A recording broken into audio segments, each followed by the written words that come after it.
sketched out some skulls beforehand. Don't ask me where I got the references for these. I'm just kidding. You can ask. They're from my basement. I'm just kidding. I don't have a basement.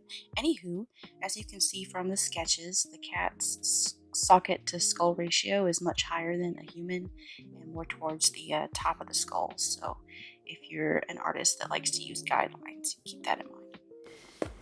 Alright, the first tip and best advice I can give you with drawing in general, not just cats, is to lightly gesture everything in all at once.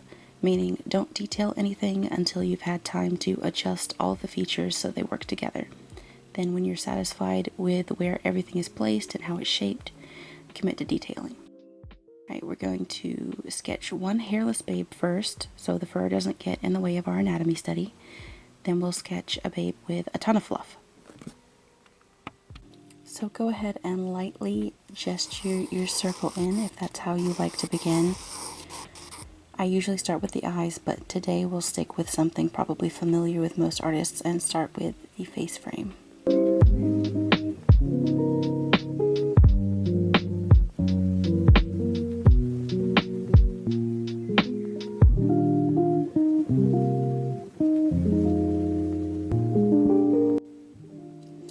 Then I want to get my eyes in there so I can work my other features around them. If I get the eyes right, the rest of the sketch comes together easier. So map out the general area of the socket and eyeball.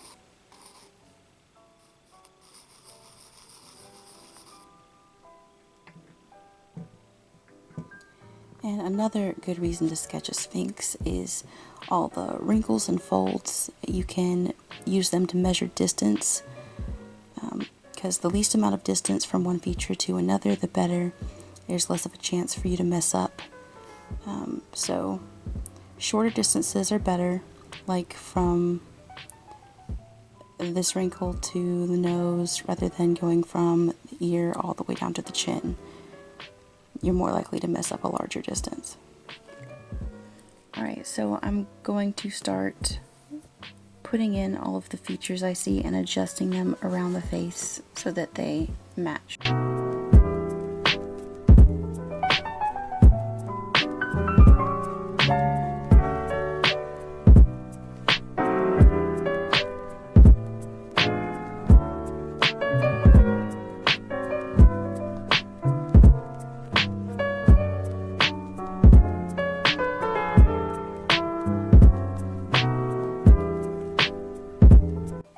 You'll notice at this stage I'm still gripping the pencil very lightly.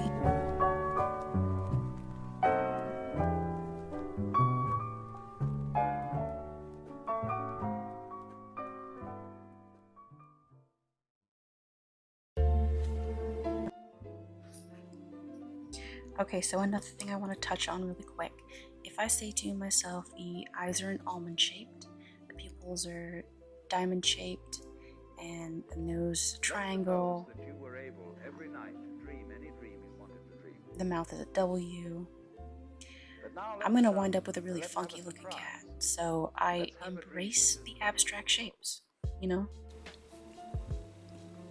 Alright, I've pretty much decided that everything is placed where I want it to be placed. So the next step is going to be erasing some of the lines that have no purpose, so we don't get confused. And then we're gonna add the detail. By the way, if your gesture at this point eye-bleedingly resembles the half-formed uncanny valley looking nightmares of the damned, then you're doing it right.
You can smudge out your shading with your finger or a Q-tip if you like.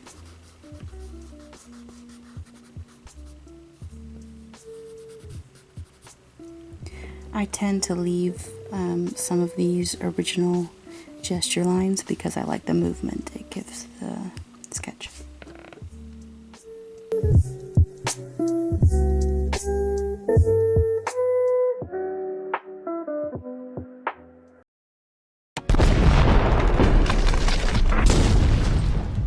Hey, look, I made a Cat. It only took me like, what, 10 seconds? 11 tops. Now that I've introduced the process, I'll go ahead and do the steps one by one. So step 1 is find a reference picture. Try to get an HD one because the better quality picture, the better quality of the drawing. Creepers, creepers, where'd you get those creepers? Creepers, creepers. Alright, step 2. In this step, I'll go ahead and give a shout out to Soul Studios here on YouTube, whom I adore, but who also holds his pencil like a deranged child ready to stab someone in the leg. Hold the pencil gently, like petting a newborn kitten for step 2 for the gesture.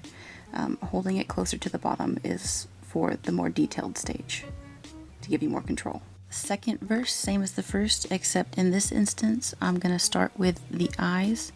I'll gesture everything in, and then we'll move on to step 4, which is erasing the unwanted lines. And step 5 is detailing. You know,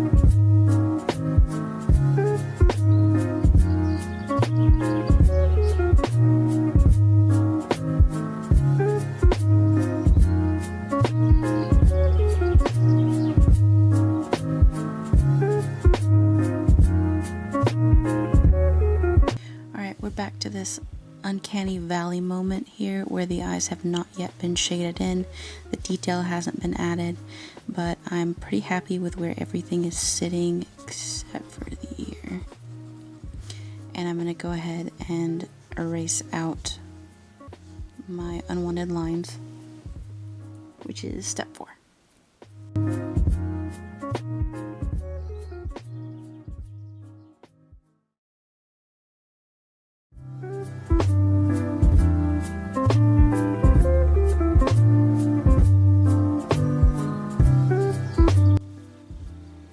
I want to stop to mention that the cat's mouth actually turns downward and goes back, and what you're seeing right here is just the muzzle,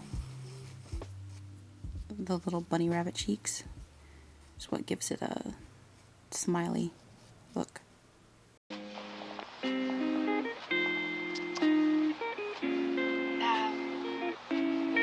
you like to walk with me to my car? Yes. Okay. I'm not. Sometimes I think a good idea.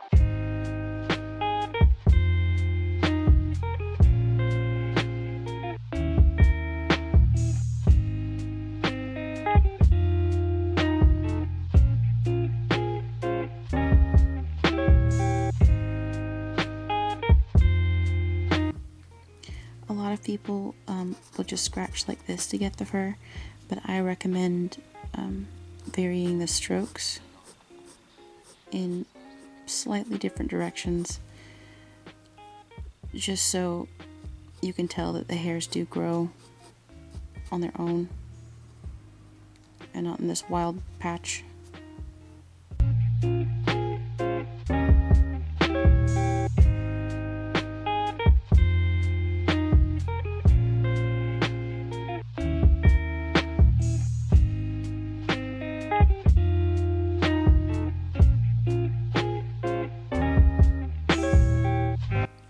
generally, cats have adorable little tufts of hair here inside their ears.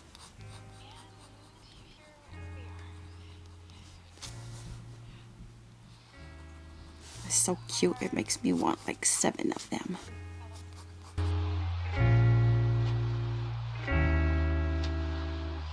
Biggest puff is the necklace. It's very neurotic.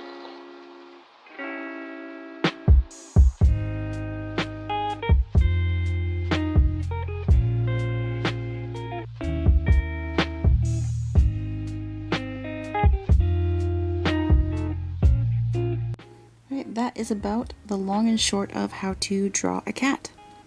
If this video, for some unforeseen reason, gets more than like 2 views, let me know what else you guys would like to see. Oh, get up, how'd they get so lit up? Guys, y'all get up, how'd they get that size? Golly gee, when you turn those heaters on. Oh, Thank you. Goodbye now. Goodbye. Goodbye. Thank you.